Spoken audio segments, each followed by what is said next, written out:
इम्तियाज जलील यांना धुळे संभाजीनगरनं जागा दाखवली। धुळेकरांनी धुळे भगवामय करून दाखवलं। अनुप अग्रवालांची इम्तियाज जलील यांच्यावर टीका। जलील यांच्या वक्तव्याचा अनुप अग्रवाल यांनी समाचार घेतलाय।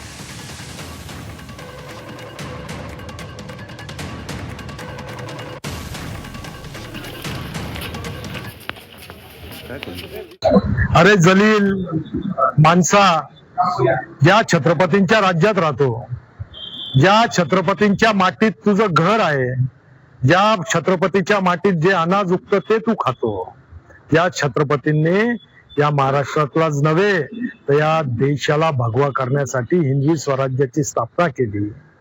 त्या राज्यातून तू आम्हाला सांगतो का हिरवं करू? तुझ्या जोर असेल तर जे हिरवं तू धुळ्याला करायचा प्रयत्न करत होता, आज आमच्या नागरिकांनी भगवं केलं।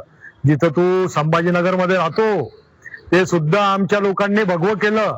तू निवडून येऊ शकला नाही आणि तू काय भारताच्या गोष्टी करतो? तू आणि तुझा आका, तुमच्यात हिंमत असाल तर करून दाखवा।